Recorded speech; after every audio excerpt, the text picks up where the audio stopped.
पप्पू यादव जी जो हमारे शख्सियत हैं, यह बताएंगे बिहार में आने वाले समय में राजनीति में क्या क्या होने जा रहा है, बाढ़ की स्थिति, पटना जो बाढ़ में डूबता है उसके बारे में, इन सब विषयों पर हम इनसे जानना चाहेंगे। सर बताएं।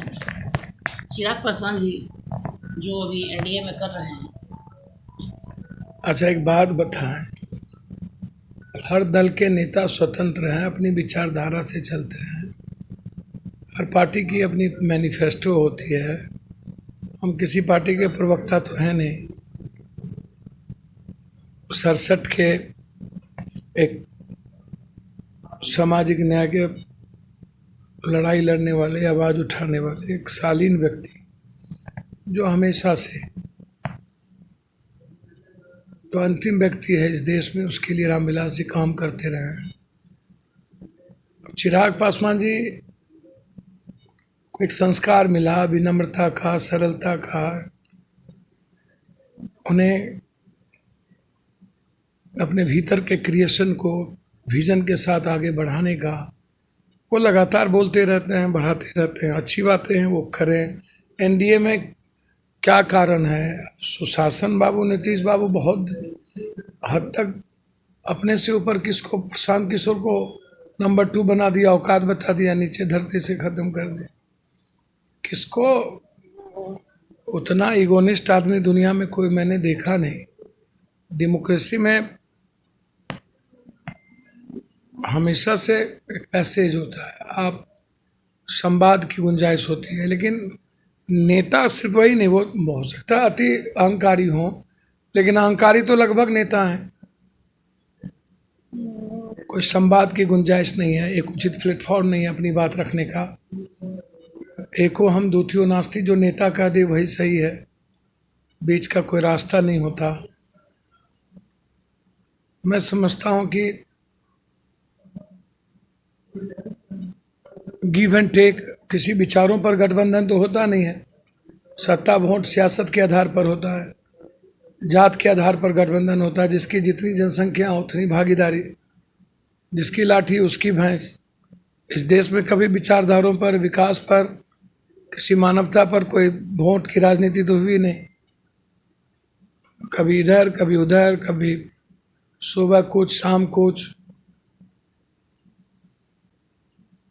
कभी गर्म पानी डाल देंगे, कभी मर जाएंगे, नहीं जाएंगे, मिट्टी में मिल जाएंगे, बीजेपी में नहीं जाएंगे, आरएसएस खतरनाक है, तो कभी इधर खतरनाक है, तो कभी लालू यादव पानी गाड़ देंगे, कोई टटवा दबा देंगे। राजनीति में सत्ता के लिए सब कुकर्म और पाप नेता करेंगे, कोई गुंजाइश नहीं बचती है। अंतिम औरत गांव घर में जो हमारी छोटे छोटे सवालों पर नारी खोखी की लड़ाई की तरह होती है, उसको भी बदतर होता है ये पॉलिटिशियन। इसीलिए कब राजनीति में सहमत का खेल, और राजनीति में जब स्वार्थ की ही राजनीति होनी है, ना नियत ठीक ना नीत ठीक, स्वार्थ जहाँ सिद्ध होगा वही उसकी विचारधारा होगी, फिर उसके बाद परेशानी बनी रह जाएगी। तो जो राजनीति है उसमें मैं सिर्फ इतना कह सकता हूँ कि बिहार एक विकल्प की तलाश में है। सब लोग को मिलना चाहिए, आगे बढ़ना चाहिए। 30 सालों की जो यहाँ सियासत रही है, लालू यादव है नहीं, 15 साल पहले किसी न किसी भूल के चलते आज लालू यादव को अलग थलग करने वाले, जिसके लिए कान कटाए वही कहे कनकट्टा। जिस परिवार और जिसके लिए लालू यादव आज बर्बाद हो गए, वही गैंग बना के बैठा हुआ है। राबड़ी गैंग, मिसा गैंग, तेजस्वी गैंग, अलग अलग गैंग के रूप में। ऐसे थोड़ी राजनीति होती है। आज लालू यादव होते तो एक प्रासंगिक था, यथार्थ रहते, लेकिन अब वहाँ गैंग बन गए। उनके यहाँ तो कोई पार्टी है नहीं, वहाँ कोई विचारधारा नहीं है, बस जात पात की राजनीति ये चल रहा है। तो आज नए विकल्प की हर आदमी की आवाज़ है, अब हद हो गई, अब बहुत हो गया, कुछ नया हो, बिहार चेंज तो हो, कुछ तो सोचें। बेईमानी से तो निकले, नंबर 1 तो बिहार हो। यूथ का सपना है कि रोजगार तो हो, 1 लाख रुपया महीना तो कमावे। जात पात से तो निकले, हिंदू मुसलमान से निकले, उब चुके हैं लोग। तो ऐसे में सोचना तो चिराग पासवान जी को है, एलजेपी को है। अब मैंने पहले ही कहा कि नीतीश कुमार जी के साथ बहुत लंबा कोई भी पार्टी, कोई भी बड़ा नेता नहीं चल पाया, तो अब उस पर मेरा भी क्या कहना। सर नीतीश में एक बहुत महत्वपूर्ण सवाल कंट्री इनसाइड आपसे जानना चाहेगा। 15 वर्षों से जिस विकास और सुशासन के नाम पर मुख्यमंत्री चुनाव लड़ते हैं, पटना बाढ़ में आपने अपने जीवन को दांव पर लगाकर आपने काम किया। सर इस बार 15 वर्षों में मुख्यमंत्री के पास कोई ऐसा प्लान नहीं हुआ जो पटना को सुरक्षित और चंडीगढ़ की तरह चमकाया जा सके? चावल का जो हंडी होता है ना, तो उससे पता चलता है कि एक चावल निकाल के देखते हैं कि पका कि नहीं। हम उसके लिए सारे चावल नहीं निकालते। नीतीश कुमार जी कभी डीएनए, कभी बैकवर्ड फॉरवर्ड आरक्षण, कभी हिंदू मुसलमान, कभी आवास मैनिपुलेशन करना, उससे बेहतर कोई नहीं जाना। मार्केटिंग करते हैं जी। फेस परसेप्शन कैसे जिंदा रखना था, इस बार आ गई औकात में। उनको बिहार और बिहारियों से कभी मतलब नहीं रहा, बस सत्ता बची रहनी चाहिए, कभी इधर कभी उधर। पटना को पेरिस बनाने वाला नीतीश कुमार, चंडीगढ़ में तो एक ओवरब्रिज भी नहीं है, कोई ओवरफ्लाई नहीं है, कहीं पर एक ट्रैफिक नहीं होता है। हर मोहल्ले में मॉल होता है, कॉफ़ी बीन, बरिस्ता, कुस्ता, CCD, Starbucks, Pizza Hut, KFC, burger, जन्नतें होती हैं, पीस होता है। कोई अपराधी, माफिया, दलाल, नेता, मोटा चेन, स्कॉर्पियो, हु, लहरिया कट मोटरसाइकिल, ये सब नहीं होता। जीवन की सादगी होती है, सपना होता है, जिंदगी जीने के वे होते हैं। यहाँ तो कोई सपना ही नहीं है। बिहार के लोग सपना ही देखना नहीं चाहते, जिंदगी जीना ही नहीं आता। नर्क बना दिया पटना को। बिहार की जो नाक होती है उसे ही आप समाप्त कर दिए। आप पटना को पटना रहने नहीं दिए, आप कबूतर खाना बनाते चले जा रहे हो। सबसे ज़्यादा प्रदूषण दुनिया का पटना में होता है।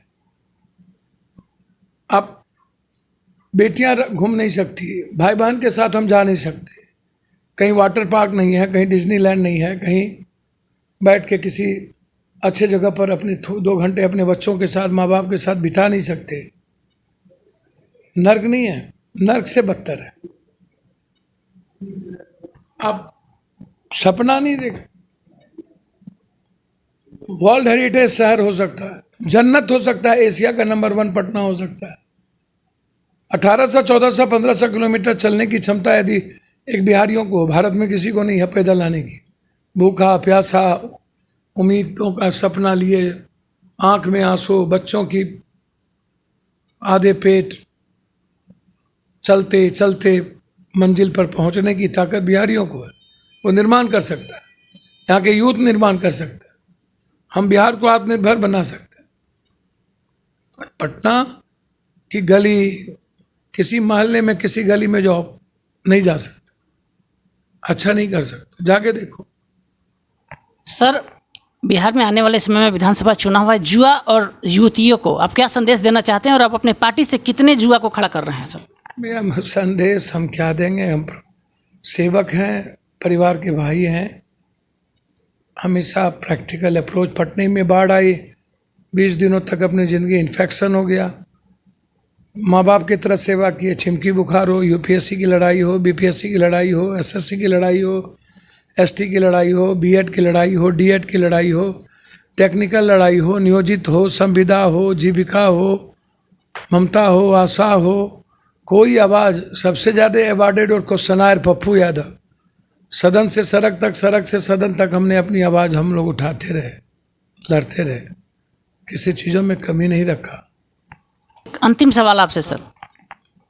हमेशा आप देखेंगे, चाहे सेवा आश्रम से हो, कोरोना वायरस से हो, चिमकी से हो, बाढ़ की आवाज़ हो, कोमल नो की आवाज़ हो, उद्योगों के निर्माण की आवाज़ हो, इंक्वायरी की आवाज़ हो, पटना शून्य पे है उसकी आवाज़ हो, मेडिकल माफियाओं के खिलाफ हो, एजुकेशन माफियाओं को खिलाफ हो, चाइल्ड लेबर के खिलाफ हो, रोज़गार के सवाल पर हो, हमेशा आवाज़ किसने उठाई?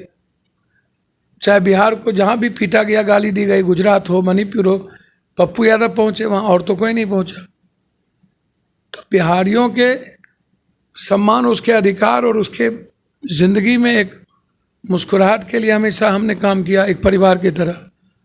एक माँ से एक बेटा क्या उम्मीद करेगा। हम तो एक भाई को हमेशा हम आग्रह करते हैं बिहारियों से, युवाओं से, कि आप एक बार सपना तो देखें, एक बार अपनी ज़िंदगी तो जीना चाहें, एक बार अपनी बहन और अपनी बेटा बेटी के लिए, अपने माँ और पिता के लिए, पत्नी के लिए तो जिएं।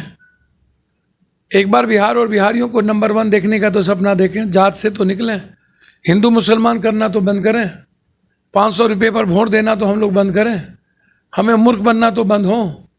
हमें सौदा करता है ये पॉलिटिशियन और हम उसमें बहक जाते हैं, कभी पुलवामा में, कभी डीएनए में, कभी बैकवर्ड में, आरक्षण में, एसटी एससी में, और हम समाज में बाइफर्केशन हो जाते हैं। 30 साल आपने गंदों को और ऐसे ऐसे जगह पर आपने बिहार की स्थिति देखी। चारों तरफ अपराधी माफी, कोई शेर को देता है तो कोई 1.5 शेर को, कोई 1.5 शेर देता है तो किसी 2 शेर को। हम तो चाहते हैं बिहार और बिहारी कोई तो आए, बदले। 30 साल हो गए, इन नामों से तो निकले। तो यूथ प्राइम मिनिस्टर का सपना देखे, सीएम का सपना देखे, खुद का सपना देखे, तो दुनिया बदलेगी। और जहाँ तक सवाल है पप्पू यादव टिकट और ना टिकट का, निश्चित रूप से हम कोशिश करेंगे कि कोई अपराधी, माफिया, दलाल और उन्मादी दंगा करने वाला, जातीय उन्माद पैदा करने वाला, मैं भरपूर कोशिश करूंगा। आदमी है, कोई भूल एकाध हो सकती हो, लेकिन 99.9% इंजीनियर, डॉक्टर, आईटीएन, अच्छे समाज सेवी, समाज में जिसका एक इमेज है। अब माफियाओं को तो नहीं मिलेगा। आप मेरे साथ देखोगे कहीं जो किसान होंगे, जो अच्छे लोग होंगे, सिर्फ अपराधी ही एमएलए एमपी बन सकता है, या कोई दलाल और लुटेरा ही एमएलए एमपी बनाने का में भागीदारी लेगा। और जो वैचारिक अच्छे लोग हैं, ऐतिहासिक लोग हैं, इतिहास वाले लोग हैं, नहीं लेगा। तो ये तो नहीं होगा। ये पप्पू यादव से तो आप उम्मीद ना करें। और मैं कोशिश करूंगा कोई ना कोई एक नया विकल्प हो, और जितने अच्छे लोग हैं वो आएँ, बेटियां आएँ, सामने आए, बेटियां लड़ने की हिम्मत जुटाए, आगे बढ़े, हमेशा कोशिश करें। आप सुन रहे थे बिहार के एक बहुत ही बेहतर कार्यपद्धति के नेता पप्पू यादव जी को। इन्होंने युवाओं से अपील की, इनकी पार्टी 99% डॉक्टर, इंजीनियर, युवा को टिकट देगी, और युवा एक बेहतर कल की तलाश में पप्पू यादव के साथ जुड़े। कंट्री इनसाइड न्यूज़ के लिए कौशलेंद्र।